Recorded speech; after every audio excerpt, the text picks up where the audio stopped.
नमस्कार, मैं अजय प्रकाश और आप देख रहे हैं जनज्वार। देश की राजधानी दिल्ली में पिछले कुछ दिनों से राजनीति उबाल पर है। भारतीय जनता पार्टी जिसका केंद्र में शासन सत्ता है और दिल्ली सरकार जो आम आदमी पार्टी के पास है, दोनों के बीच लगातार टकराहटें बढ़ती जा रही हैं। आज से आम आदमी पार्टी ने सीबीआई दफ्तर के सामने धरना देना शुरू कर दिया है। धरने में विधायक, सांसद और आम कार्यकर्ताओं की बड़ी संख्या है। आम आदमी पार्टी के कार्यकर्ताओं, नेताओं की मांग है कि सीबीआई भारतीय जनता पार्टी की जांच करे। सीबीआई इस बात की जांच करे कि विधायकों के खरीदने का पैसा भारतीय जनता पार्टी के पास कहां से आता है। बकायदा आम आदमी पार्टी ने 277 विधायकों के खरीद फरोख्त का आंकड़ा जारी किया है और लगातार प्रेस कॉन्फ्रेंस से लेकर और मीडिया में वह बोल रहे हैं कि करीब यह 800 करोड़ की कीमत का है। उन्होंने एक विधायक की खरीद में 20 करोड़ रुपए माना है और उन्होंने खुद के विधायकों को लेकर भी कहा है कि यहां ऑपरेशन लोटस फेल हो गया है।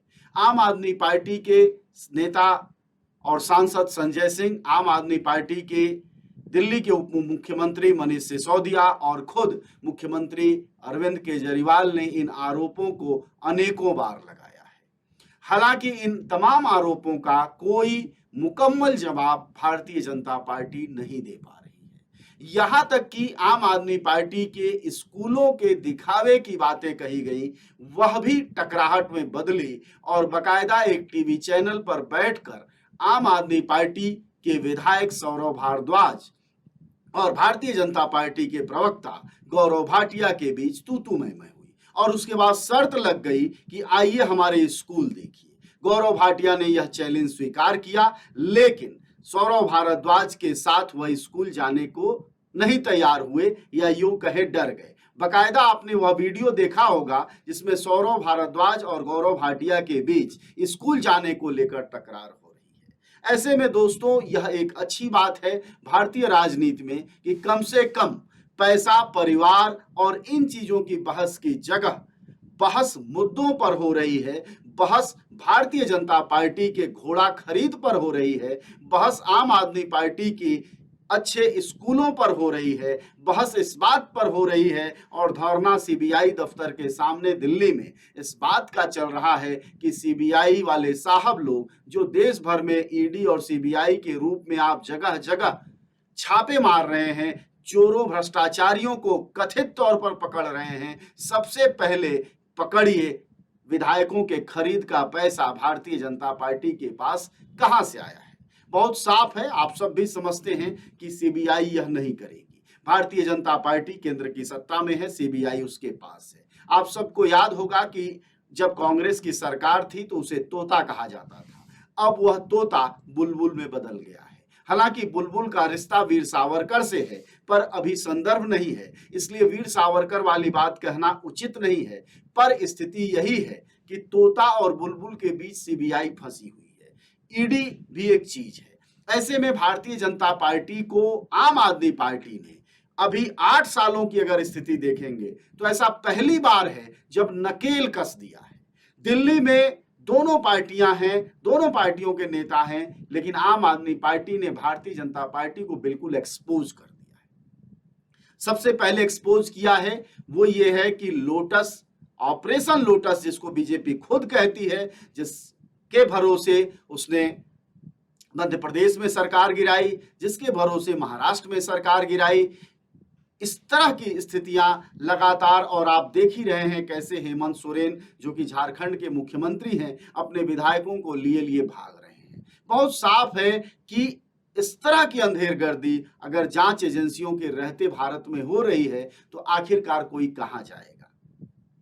ऐसे में सीबीआई को जांच करनी चाहिए कि आखिरकार 800 करोड़ रुपए 277 विधायकों की खरीद के लिए भारतीय जनता पार्टी के पास आए तो आए कहां से। अगर यह आरोप आम आदमी पार्टी का गलत है तो भारतीय जनता पार्टी के नेताओं, खुद प्रधानमंत्री को इसका जवाब भी देना चाहिए, क्योंकि वह खुद को सबसे ईमानदार पार्टियों में से एक कहते हैं। हालांकि भाजपा के लोग इन दिनों केजरीवाल की पार्टी को सबसे भ्रष्ट पार्टी कह रहे हैं। ऐसे में एक मुश्किल जरूर हो गई है भारतीय जनता पार्टी के लिए कि बिल्कुल 1-to-1 स्थिति में वह आम आदमी पार्टी से लड़ते हुए दिखाई दे रही है। इस बीच दो राज्यों में चुनाव है, एक है गुजरात और दूसरा है हिमाचल। गुजरात में एक हद तक पैठ दिखाई दे रही है आम आदमी पार्टी की, इसीलिए वह आरोप भी लगाती है कि हमारे पीछे जो इन्होंने सीबीआई और ईडी के लोग यानी तोते छोड़े हैं, वो इसीलिए छोड़े हैं कि कहीं हिमाचल में हम पंजाब की तरह सरकार न बना ले और राजस्थान गुजरात में कहीं हम थोड़ी सी और बेहतर पैठ न कर लें।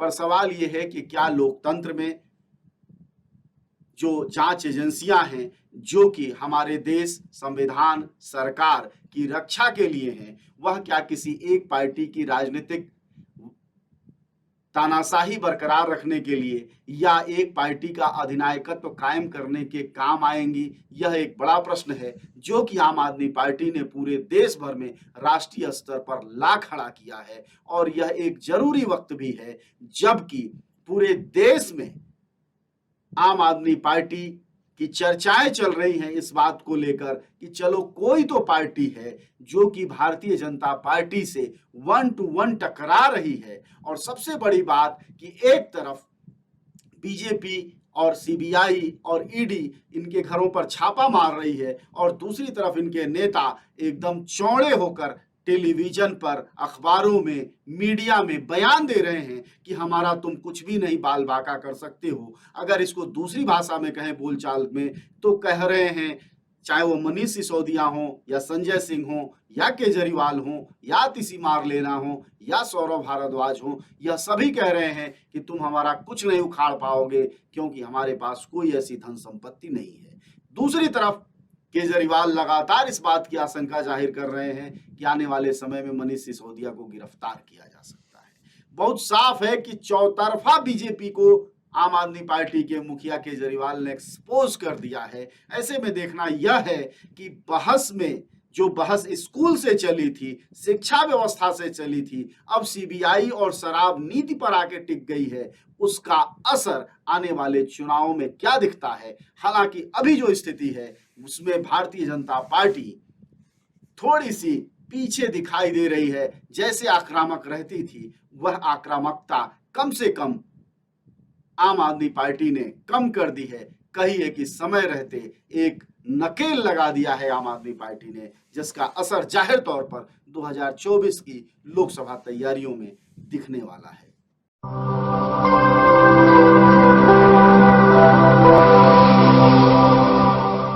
जन ज्वार जनता की